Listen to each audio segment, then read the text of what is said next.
Okay, good morning and welcome to today's CAPE lecture. I'm Lisa Earle, president of CAPE, here to introduce our speaker. She's my friend and former neighbor, Sally McConnell-Genay, professor emerita in the linguistics department at Cornell. Her work ranges from formal linguistics and semantics to the interaction of language with society and culture. She's been a leader in many Cornell programs, including her department, women's studies, and cognitive studies. At the national level, she has served as president of the Linguistic Society of America. She's even taught at a maximum security prison for the Cornell Prison Education Program, and she swam across Cayuga Lake on her 75th birthday to raise money for Hospicare. Wow. Sally's most recent book, Words Matter, Meaning and Power, was published in 2020 by Cambridge University Press. The Podell Endowment, managed by CAPE, helped support completion of this book. The title of today's lecture is Words Matter, Labeling Disputes. It will illustrate how choice of words has real-world impacts. And now over to you, Sally. Thank you so much, Lisa, for that lovely introduction. And as Lisa said, we've known one another a long time, and I'm very pleased to be sharing this occasion with you. Words, and I'm very glad that you mentioned the PAIRS grant, which I acknowledge in my final slide. It helped me with final preparation of the book. Words matter, this phrase that occurs as the title of my book and as the title of this lecture. That phrase is one we've been hearing a lot these days, one with which you're all extremely familiar. And one occasion, just about over 8 or 9 weeks ago, I heard it as I was trying to keep awake on my, here we are, Senate Chaplain Barry Black at approximately 3:45 a.m. was on January 7th was giving a closing prayer in the Senate right after the confirmation of the results of the Electoral College. And as I'm sitting there trying to keep awake, I heard him say, "These tragedies remind us," and the tragedies, of course, were the storming of the Capitol and the concomitant events, remind us that words matter and the power of life and death is in the tongue. Now, these words came very shortly after Michael Pence, Vice President and then Vice President and President of the Senate, had announced the Electoral College vote that Joseph R. Biden had gotten 306 electoral votes, as had Kamala Harris, that Donald J. Trump had gotten only 232, as had he himself. And he gave those figures and then concluded, and he did this very solemnly and with very, sort of steady voice, saying, "The announcement of the state of the vote by the President of the Senate shall be deemed a sufficient declaration of the persons elected President and Vice President of the United States." His words had what are sometimes called real performative force, sort of like the minister pronouncing people marriage. And what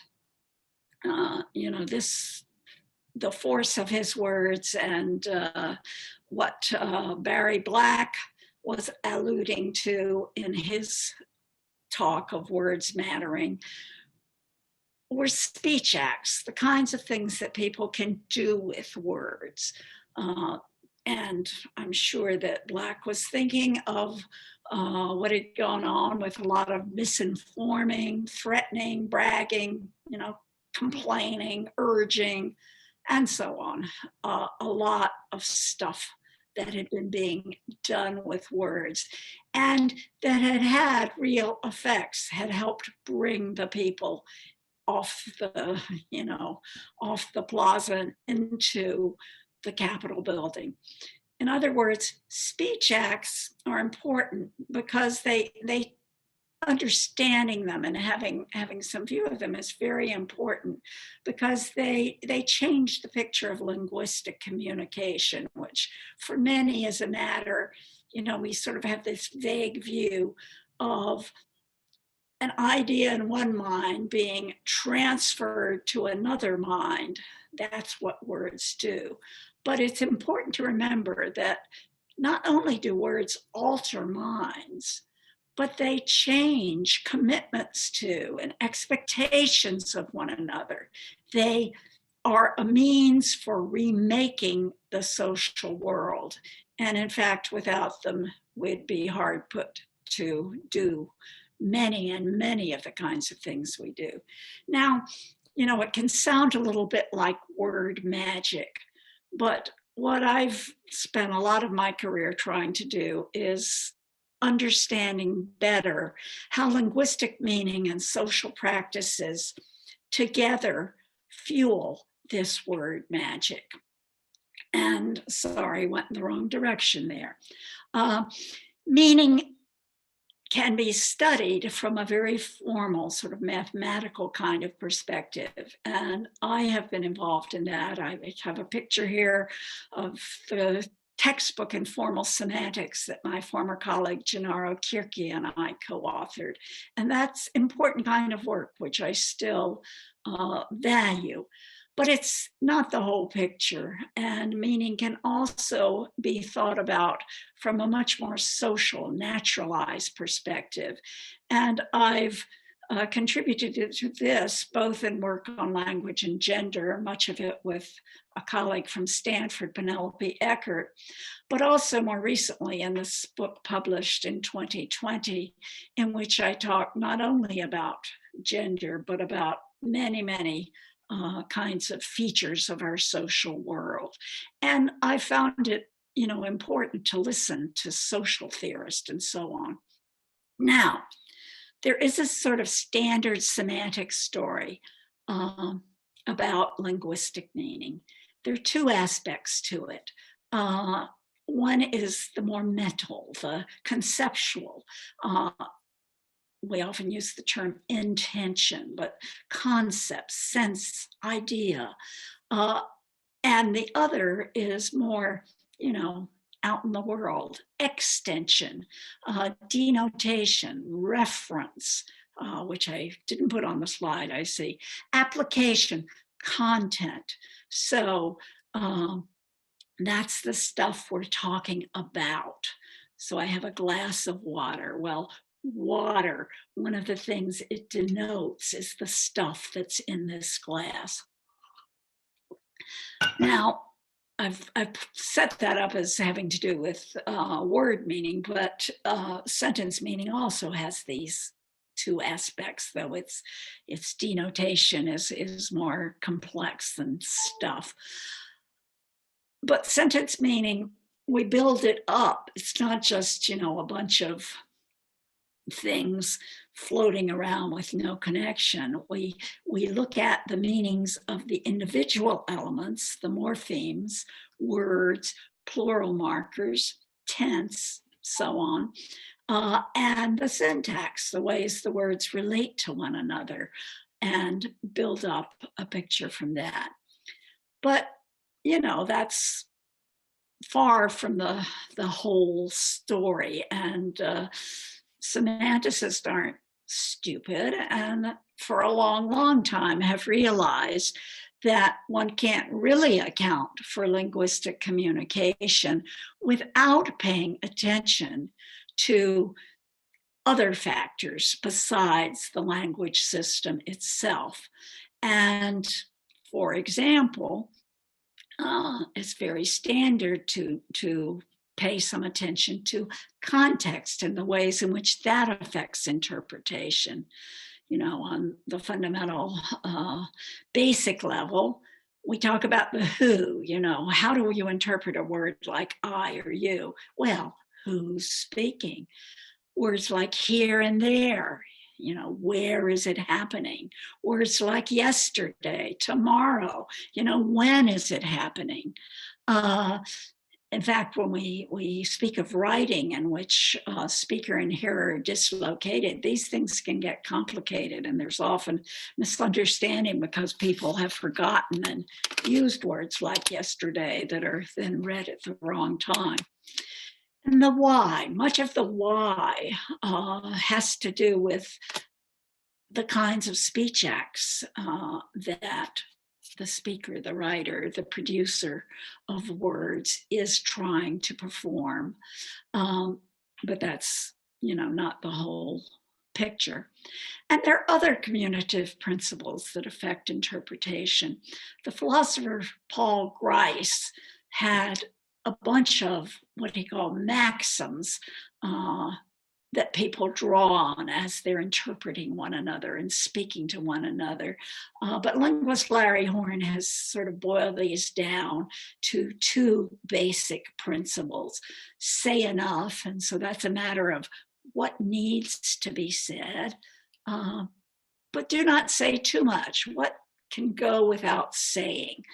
And of course, different people may disagree on what needs to be said or what goes without saying. These principles themselves, you know, depend on who's talking. The complications that come beyond standard semantics and pragmatics include what it increasingly calls social meaning.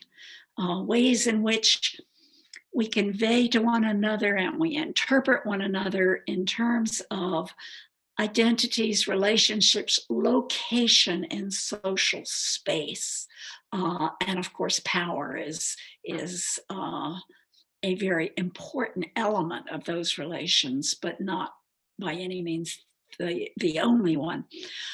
We also, you know, are interested in values, attitudes, interests. That's all part of the social.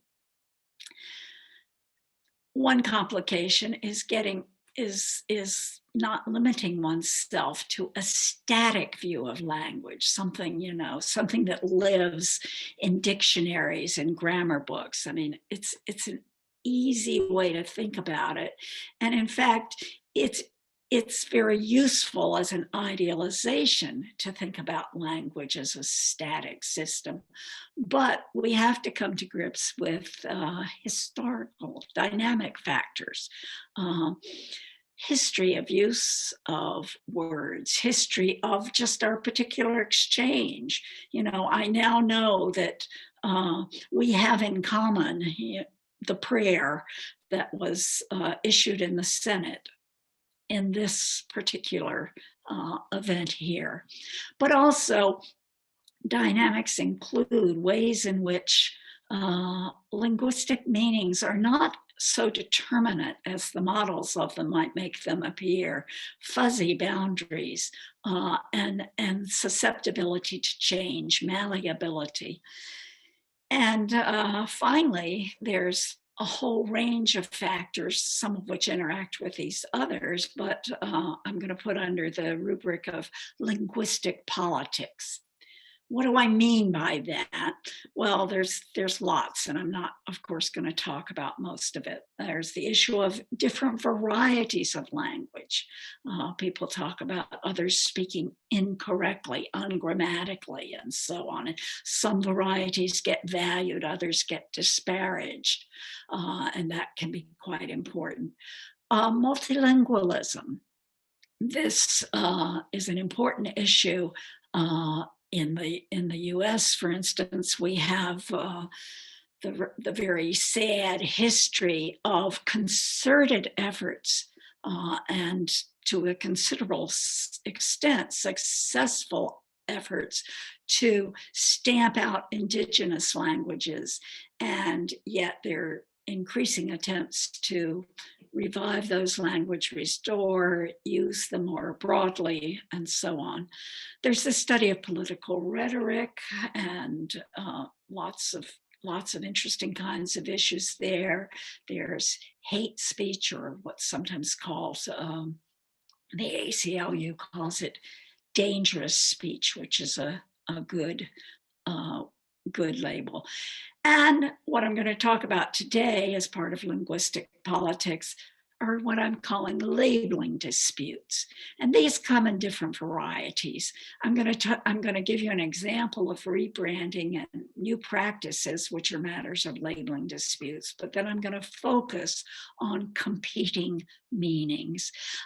Here's a rebranding that many of the local participants in today's event will recognize.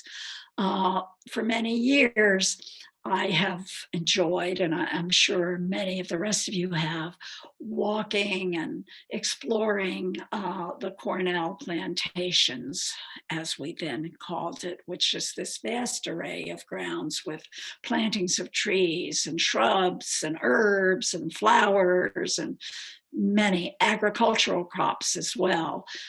An amazing place. Well, about 5 years ago, it was rebranded and renamed the Cornell Botanic Gardens. And many people got very upset about this.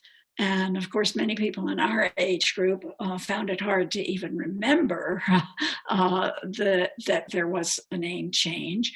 But there was a lot of discussion and a lot of good reasons offered. And this is a topic I discuss in my book, the particular case of the rebranding of the Cornell Botanic Gardens. Another kind of case I discuss in the book is the move to have people tell one another what their gender pronoun preference is.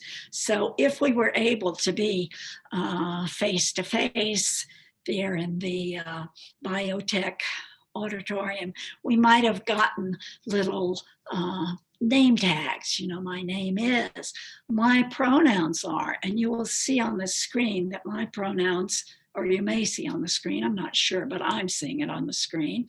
My preferred pronouns are given there as they, which does not include any mark of gender, which I'm happy for people to use in speaking of me, and also she, which is a feminine marked pronoun, and which of course most people have used in speaking of me for most of my life. It's a complex topic. It's one that gets people upset, and it's hard, especially for older people, to think about changing. Pronouns especially are very basic. But what I want to focus on today is clash over application of a word that itself is not, new to the language or being contested or changed. And I want us to think about whether the label patriot and the related terms have in the United States, I'm going to be talking in the context of the United States and American patriotism. And this word will have somewhat different, have a different history in different English speaking locations. But in the US, it's really easy to think of it as having been completely co-opted by the political right. And let me say, I'm going to talk about the right and the left, very simplistic divisions. They don't, not nuanced, but it will be useful for my purposes. So ours after the Capitol, the Capitol was still under siege, and people were pleading with the former president to, tell people to leave and go home and so on. And he tweeted the following message: "These are the things and events that happen when a sacred landslide election victory," false claim, of course, "is so unceremoniously and viciously stripped away from great patriots," that is, you who are there trashing the beautiful Capitol building, "who have been badly and unfairly treated for so long." And his daughter, in a tweet that was later deleted, addressed those storming the Capitol as American patriots.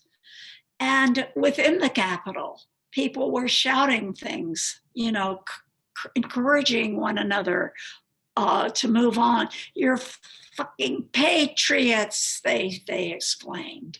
And that word was heard a lot. Here is Nick Fuentes, young leader of America First, a white supremacist group. And he says, "The opportunity to galvanize the patriots of this country behind a real solution to these problems that we're facing." And of course, he and many of the others are wearing red caps that say, "Make America great today." Make America great again. And actually, they're saying in their assault on the Capitol, this is part of our making America great today. This is what we're doing. And here, in a sort of warm-up speech at the rally that preceded the assault on the Capitol, the Republican congressperson from Alabama, Morris Mo Brooks, said, "Today is the day American patriots start taking down names and kicking ass." So he's using a call to patriots to join in this assault on the institutions of the United States government. There's even a proposed new political party in the US. I think it's got less traction now that Trump seems to be more or less taking over the traditional Republican Party, but it's called the Patriot Party. And note this slogan: "Making America more American." Now, what does it mean to have gradations in being American? Some being more, some states of affairs, some people being more American than others. Well, this is inherently, extremely racist and isolationist. It's putting, at the center, at the top of a hierarchy of Americanness,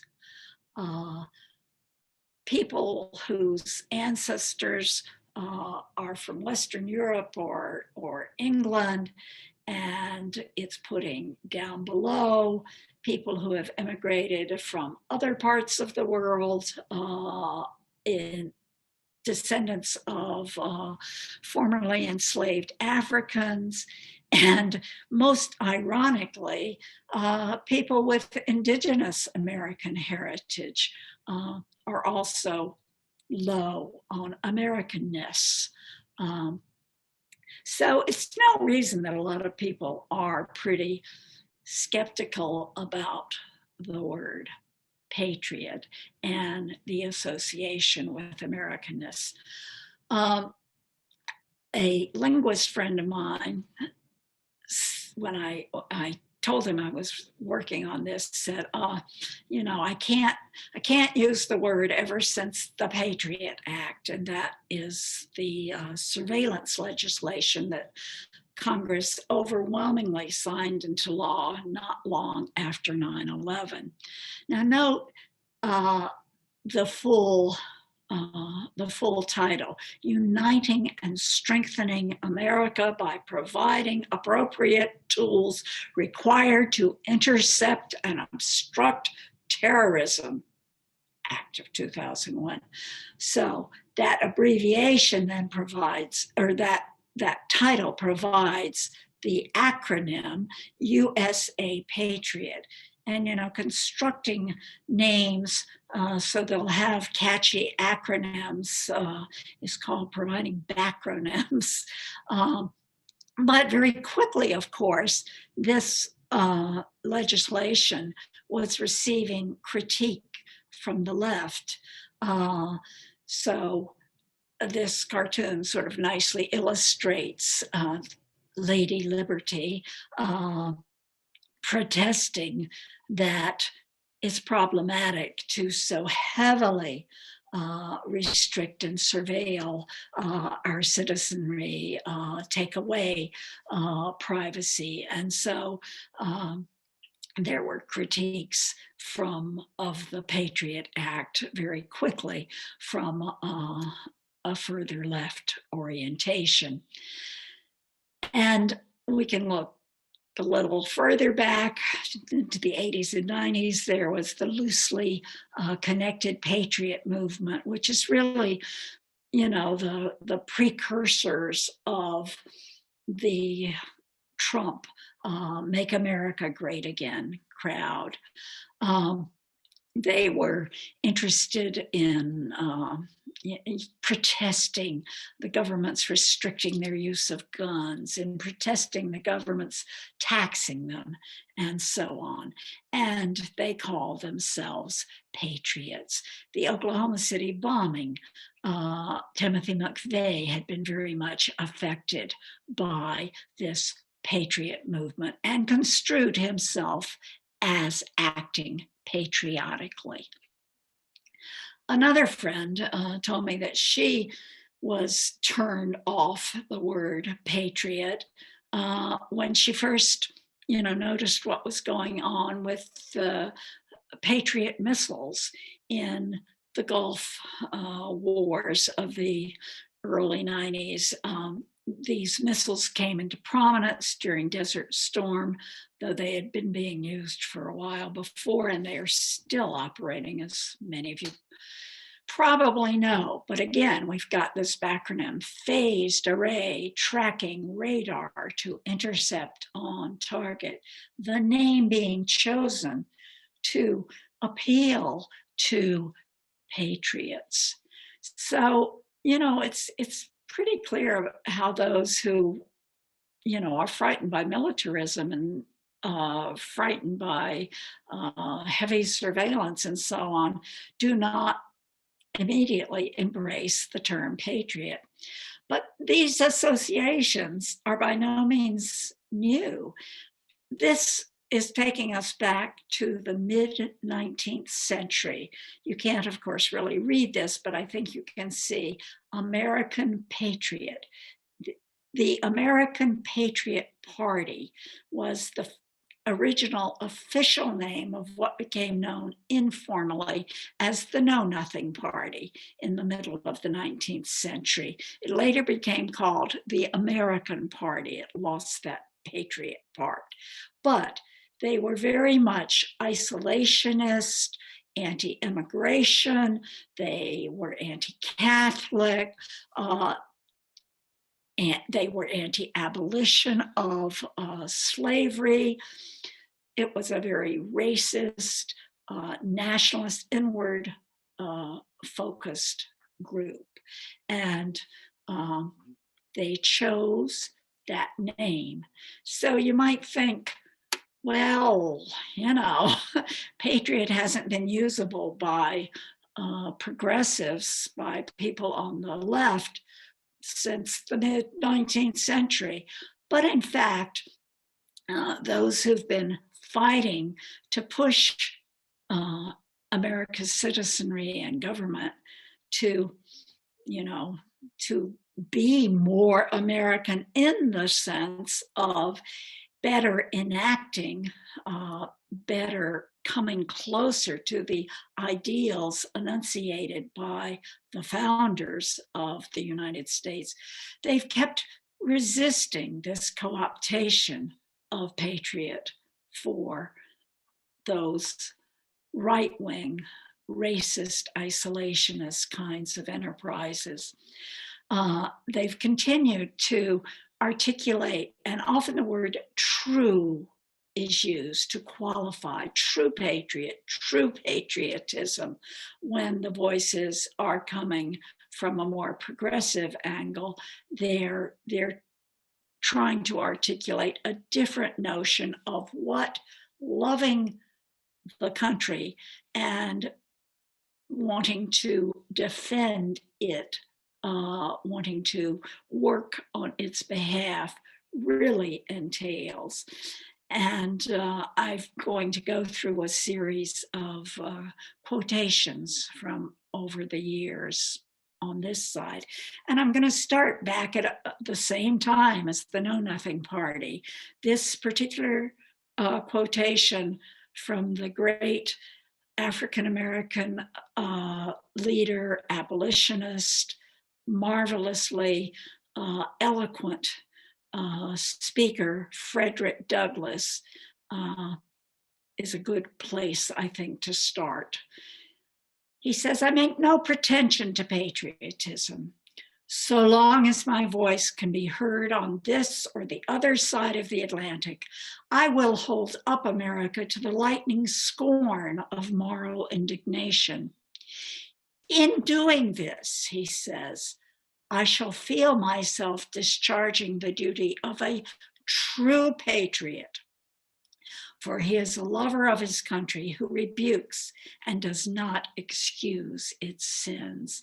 And Douglass really wonderfully articulates this alternative idea about what patriotism requires.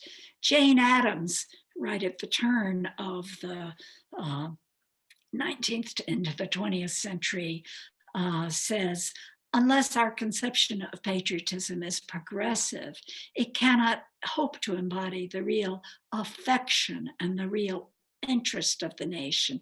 And notice she talks about affection. Patriotism is, by both sides, associated with love of country, affection for, positive attitude, and real interest, talking about, you know, what should be done for the well-being of this entity of which I am a citizen.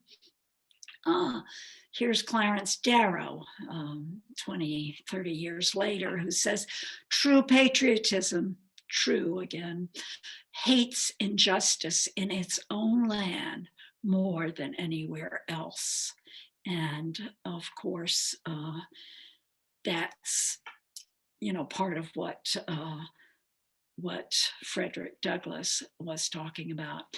And Eleanor Roosevelt is really sort of protesting the nationalistic, isolationist kind of strain that the right wing often brings to patriotism, and says, "True patriotism springs from a belief in the dignity of the individual, freedom and equality, not only for Americans, but for all people on earth, universal brotherhood and goodwill, and a constant and earnest striving toward the principles and ideals on which the country was founded." And notice that striving makes very clear that those principles and ideals are very far from having been realized.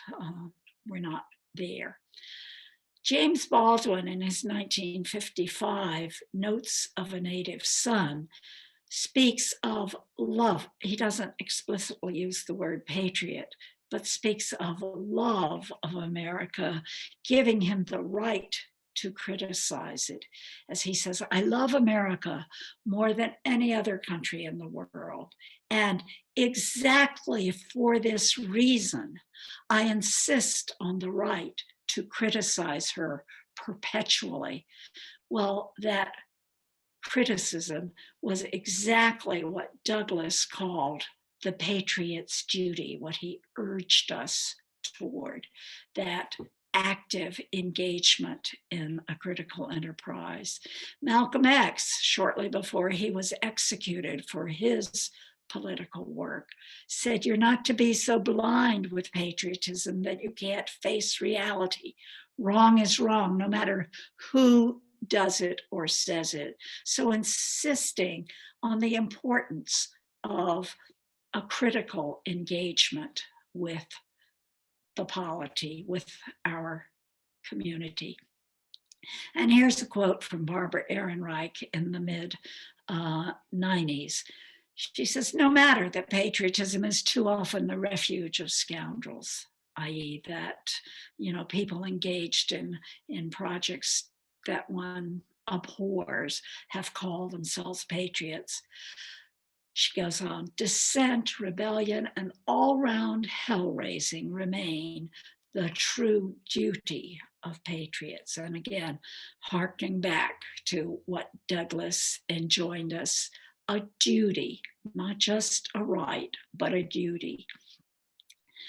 Kamala Harris, now our vice president, the first woman, the first person of African descent to hold that office, says a patriot, well, I should say recent African descent, since we all ultimately descend from Africans.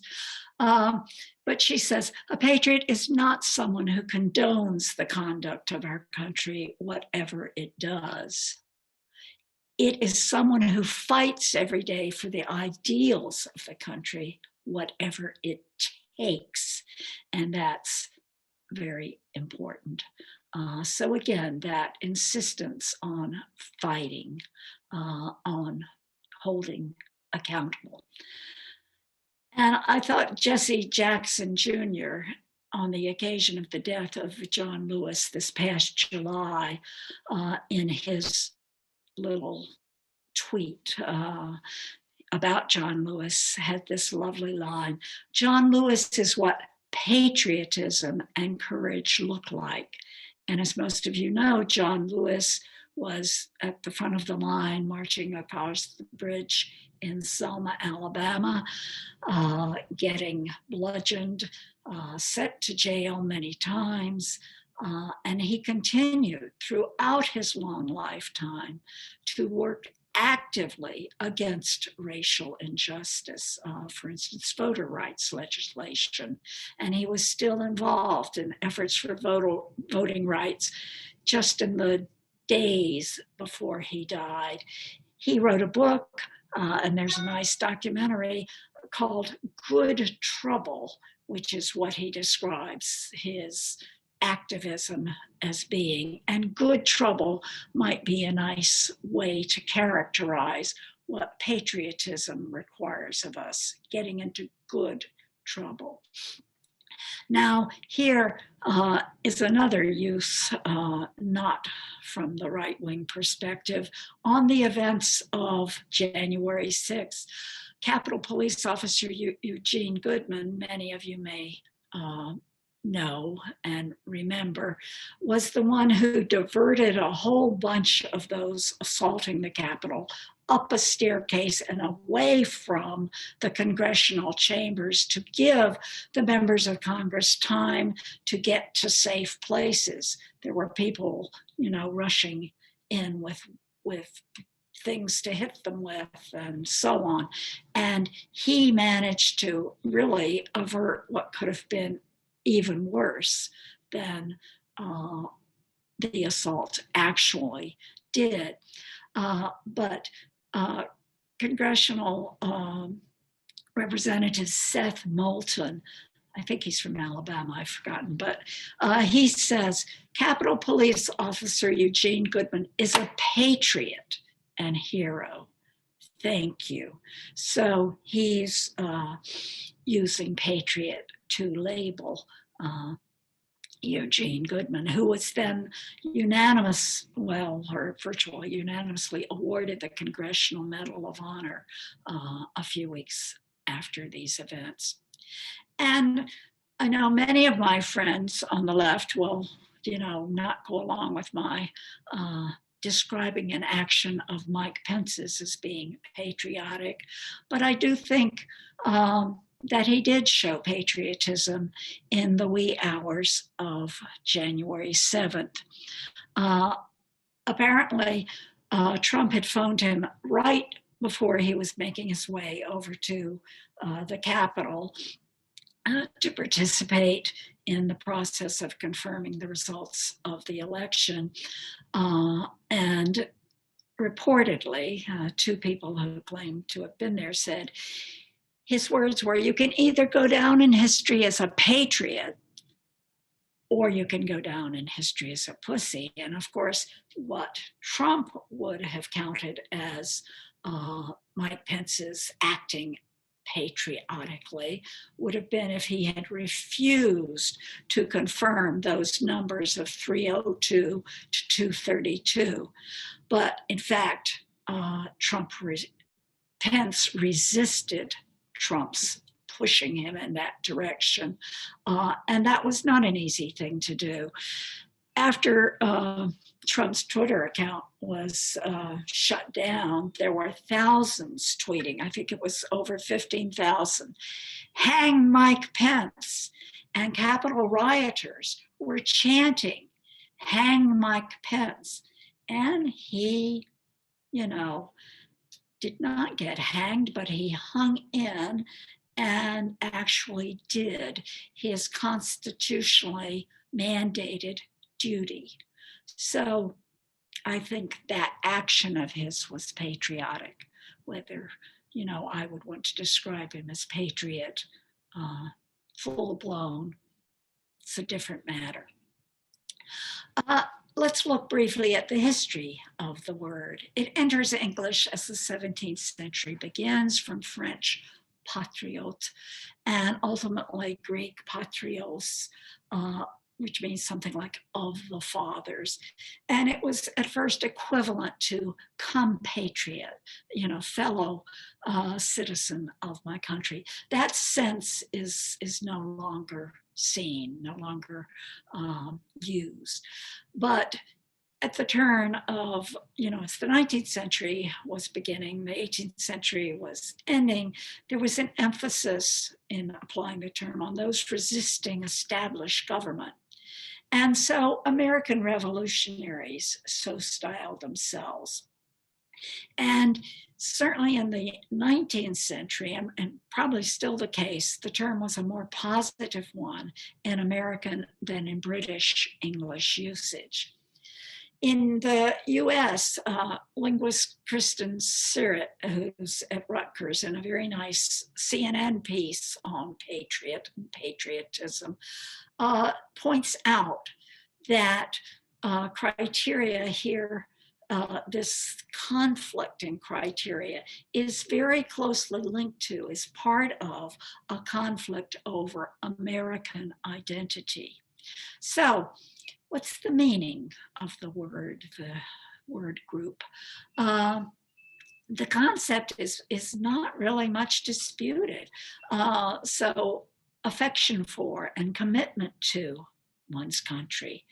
And I'm going to distinguish two different strains: the tradition-oriented one, emphasis on symbols like flag, anthem, and so on, engaged in fighting for country and tolerance of critics, and a principles-oriented one, emphasis on ideals, on getting the country to live up to aspirations, and on ongoing critical engagement in civic life. So do we want to say there are different senses? Well, the OED in 2005 added a new sense. Opponent of presumed intervention by federal government in the affairs of individuals, especially with respect to gun and tax laws, frequently in the names of right-wing libertarian political and militia groups. We saw that. But that misses the point. It doesn't tell you why these people are calling themselves patriots. They're not doing it to say, I'm against gun laws. They're doing it to say, I love the United States, and I am pushing what I take to be its aims and its principles. Now, I want to look briefly in closing at a series of incidents and actions where both strains of patriotism have found their voice. This is Colin Kaepernick, the one on the right, number 7, who was quarterback of the San Francisco 49ers back in 2016. And this is Eric Reid, his teammate, who was safety for the 49ers.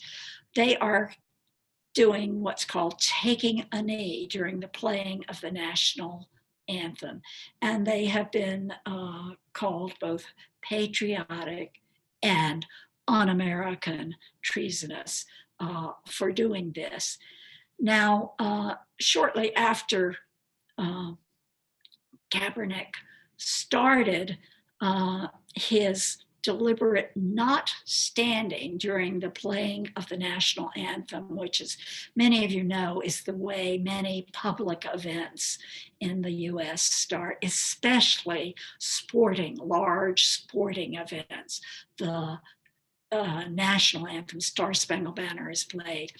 He said to reporters, when they finally noticed that he wasn't standing and asked him why, I'm not going to stand up to show pride in a flag for a country that oppresses Black people and people of color.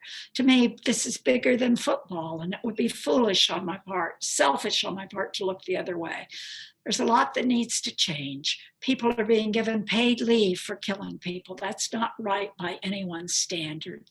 I don't understand what's un-American about fighting for liberty and justice for everybody, for the equality this country says it stands for. I see it as very patriotic and American to uphold the United States to the standards it says it lives by. And Reid joined him, and they changed from just sitting to kneeling with advice from a former Green Beret and former NFL player,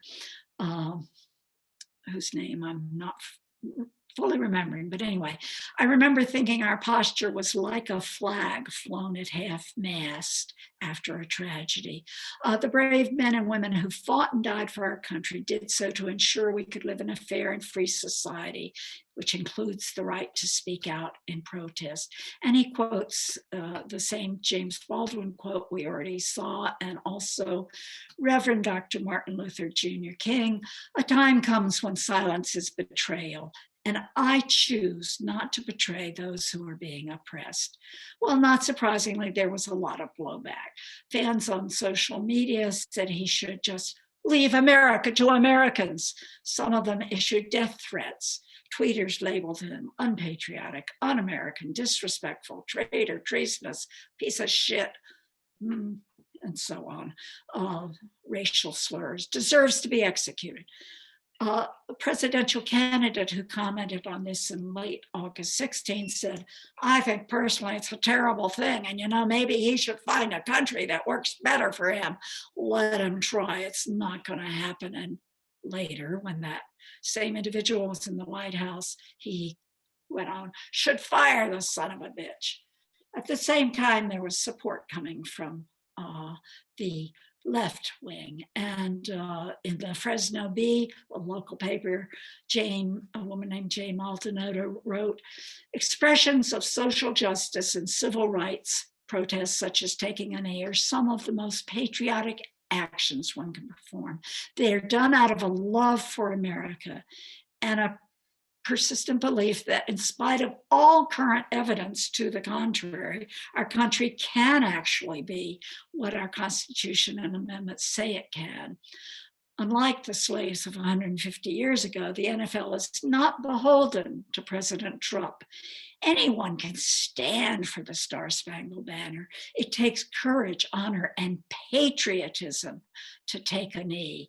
And there was a wonderful op-ed from Kareem Abdul-Jabbar, who's a basketball great professional athlete, and who has also been very active for anti-racist causes. He says patriotism isn't just getting teary-eyed on the 4th of July or choked up at war memorials. It's supporting what the 4th of July celebrates and what those war memorials commemorate. The U.S.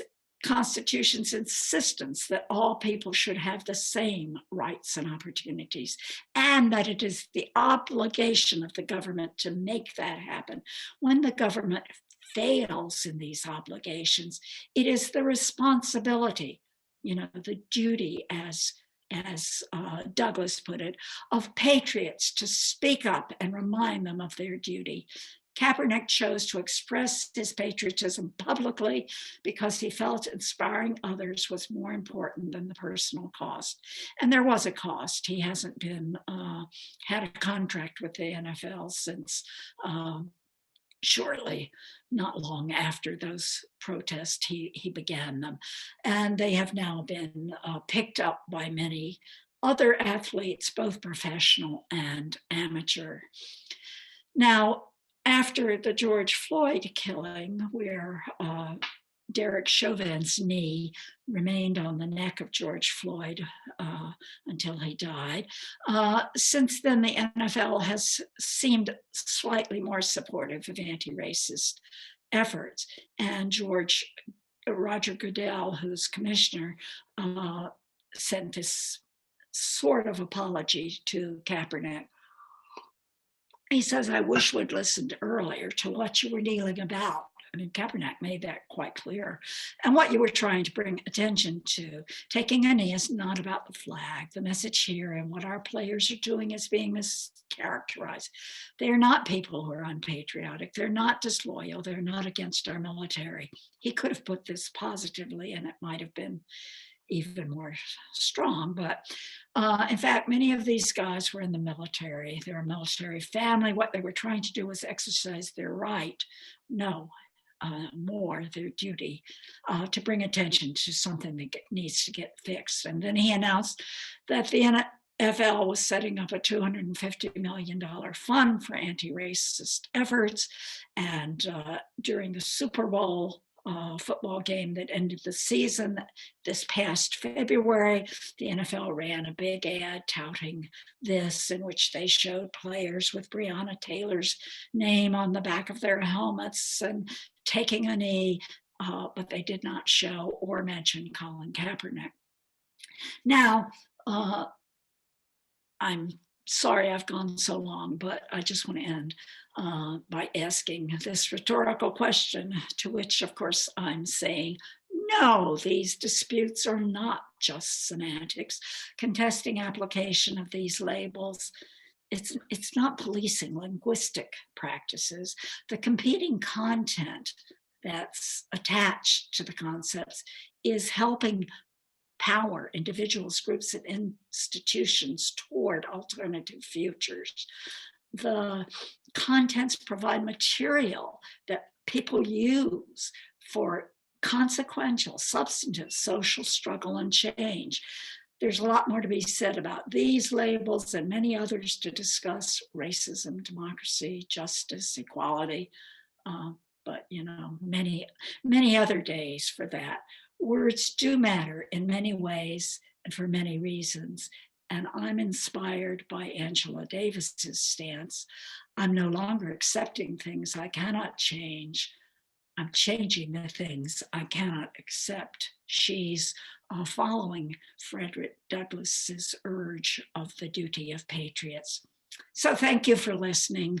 I'm sorry I went on a bit longer than I intended, but I look forward to questions, comments. And I've noted here on this slide that CAPE awarded me a Paris grant that helped me hire linguistics grad Mia Windhern, who helped me finish up my book. And I thank Albert P. Podell, the class of 58, who gives the money for these awards in order that us retired Cornellians might help make the world a better place for all the people of the earth. Thanks. Sally, we have 3 questions that have come in. The first one is, It comes from James Lasoy, and it says, I found the quotes regarding patriots and patriotism very inspiring from my personal political perspectives. But I also thought how much some might be adapted to support or are adapted to support MAGA's beliefs and actions, like those leading to and on January 6th. I guess they are interpreted based on the one's worldview. How do we determine right and wrong interpretations?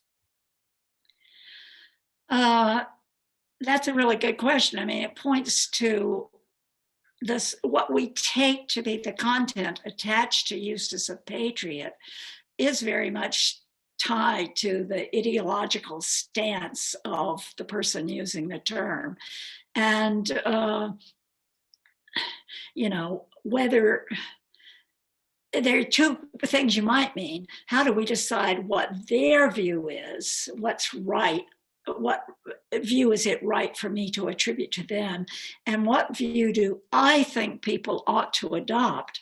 Those are two different questions. So sort of understanding what's at stake when the people wearing the red hats are speaking of patriotism, what they have in mind is a different thing from what I think should be being pushed by patriots. So it's a great question, and I don't have a nice, neat, easy answer to it. But thank you very much for that question. I also have one from Elise Kramer. She says, thank you so much for this fantastic talk. I have so many thoughts and questions, but I'll limit myself to this one. It seems to me that the word patriot carries with it a strong connotation of masculinity. Could you talk a little bit about the origins and or the effects of the explicit masculinity of the term? Yes, I can. I think it is tied to the fact that especially in the American context, but probably in many contexts, there are strong masculine connotations, and that is because male dominance played, when they talked about persons, they really weren't thinking of female persons. And even though women played quite a role in the American Revolution, they are not seen as the stereotypical patriots. Those are the men wielding guns and beating on drums and rushing to engage in battle. So yes, I do think there is and continues to be. That's one reason I did try to include some quotes from women. And I didn't find nearly as many, but I did want to have some women's voices here, because I think, for instance, Black women have really been the quintessential patriots who have really, in many ways, people like Ida B. Wells and so on, back in the late 19th, early 20th century, who, really exposed all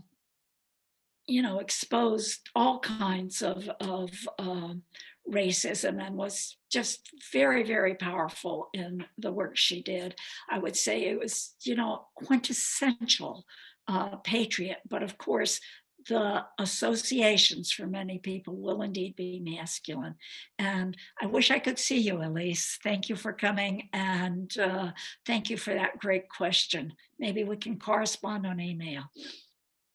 Brian Shabbat asks, how does the struggle for a word with contested social political meaning get settled?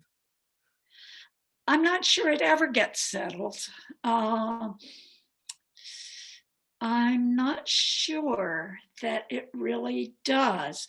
This is, thanks, Brian. That's a wonderful question, and one that I've thought about, and others too. It's a slightly different kind of case, but the social theorist Raymond Williams, who wrote this wonderful little book called Keywords, in which he talked about many words that figure prominently in discussions of social political theory. He spoke about competing senses, things like how do we interpret culture? Is it material culture? Is it, artistic creations and so on? How are we to understand the concept of culture? And very competing ways of thinking about that. And he said, it's wrong to try to say, well, this is, rule one out, because the competition is part of it's part of the intellectual inquiry that's ongoing. And I would say, maybe someday in some utopia, long, long after I'm around on this earth, someday maybe there will be a consensus that patriotism is continuing constantly to look for and to remove social injustice. Will that happen? I doubt it, but that would be one side winning out. Catherine Marsh has a question for you. Thank you for carrying on in your exemplary tradition, begun in my long apprenticeship with you at least, with your analysis of the We Believe Her pins, sympathizing in 1991 with Anita Hill's challenge to Clarence Thomas's Supreme Court nomination, of bringing your scholarly expertise so astutely to bear on current events. But I do have a question too. Given your career-long interest in gendered language and society, where would you take the shared etymological patri roots of patriotism and patriarchy? Is patriotism also in what ways gendered? That's actually Kath. I should say that Kath took the very first course I ever taught at Cornell, and I was on her doctoral committee, and we've taught together. She's a long time. I've learned, I'm sure, far more from her than she from me. But thanks very much. And that does echo Elise Kramer's question. Yes, and you're good to point to the etymological roots, that gendering, which I did not address, that gendering of patriotism. And maybe, this might be a case where we want to rebrand it rather than calling it patriotism. Maybe we want to call it matriotism or something new. So it's, probably no, it's not a coincidence that there are fewer women who are talking about patriotism, because it is heavily masculinized, both in the etymology, but also in the actual instantiation in various points in time. And as I ended by saying, I do think Black women have been leading the way politically in this country. And it's very important to pay attention to their voices. And perhaps there will be ideas for rebranding this duty for a critical kind of civic engagement. So thanks. Whitlow also has a question for you. What is the role of age and stage in people's ability to understand words whose importance and interpretation derive from context? Oh, goodness, that's a huge, huge question. And I don't have a good answer for you. I know rather early, young children become able to use the indexicals like I and you and so on, and understand that, but it does actually take them a little while. And there probably have been studies by people who look at language development and child development and so on that are relevant here, but I can't really off the top of my head be very helpful on this, but it's a great question. And some people seem to just be better at attending to contextual complications than other people. And why that's so, I'm not sure. I mean, willing to put in the effort or just sort of more attuned for whatever kinds of reasons. There is some evidence that women and other people who have Black people, other people of color, queer people, anybody who has been on the lower end of a social hierarchy develops certain skills that those who are, protected, who are at the top of hierarchies, don't have to develop, of attending to contextual factors. So, I don't know. There's a lot to be done there. Thank you for asking. Asks, one would like to hear you talk about the libertarian criticism of language policing, regulatory efforts to suppress offensive words. Are there principles to apply here? I'm generally sort of against too much policing, even though I'm very much in favor of pushing what one thinks is the most effective and most accurate, ways of speaking. But I'm not very sympathetic to a lot of policing. I don't have nice, sort of principles to enunciate. I don't have a list of do's and don'ts. I wish I did. It would make life easier. It would have made my book, a lot more straightforward than it is.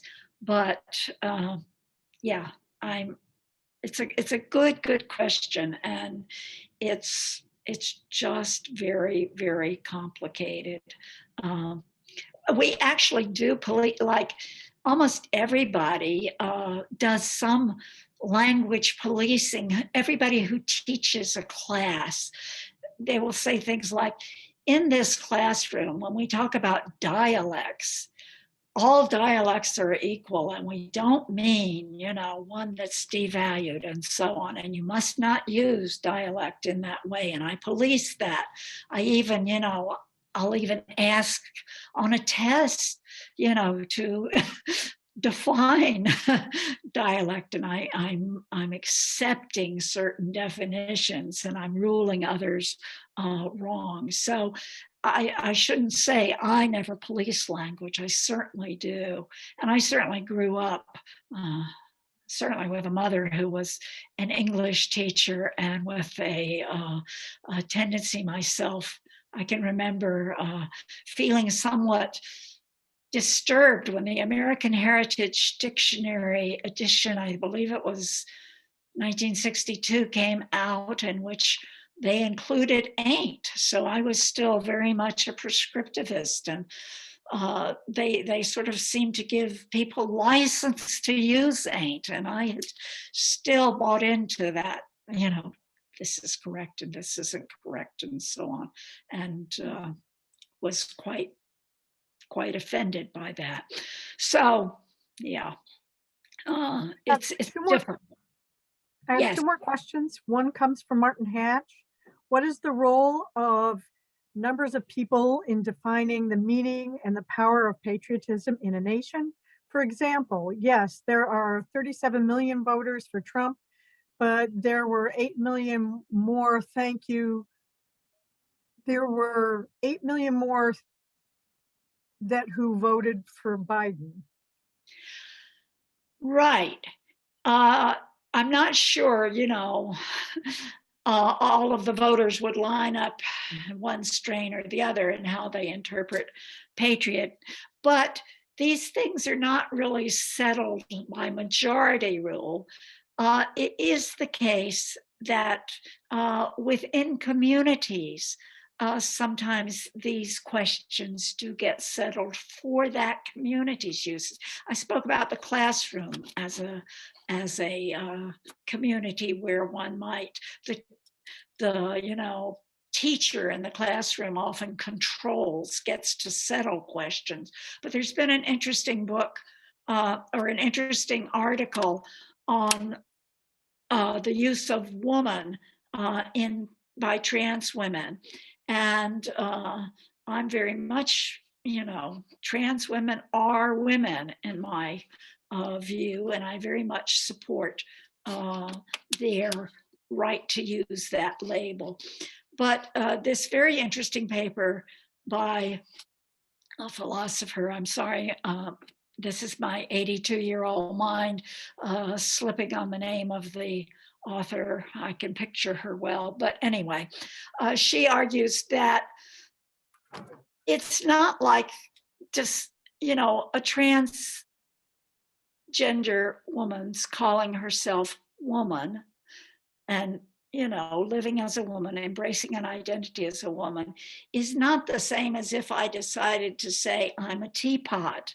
It works because she's supported not by a majority of the population probably, but by a community within which that usage is, widely embraced, understood, and shared. So it isn't numbers, and we're going to have struggles, and we have many sub-communities. And one of the problems I think the US faces is we're too damn big. It's very difficult to have so many different people. We're very, very diverse. But thanks, that's a great question. It goes to linguistic authority. Well, this is actually just a statement. This comes from James Lasoy. He says, very interesting. Thanks so much for stimulating a lot of self-reflection and insights into past events and likely the future, NFL included. Thank you.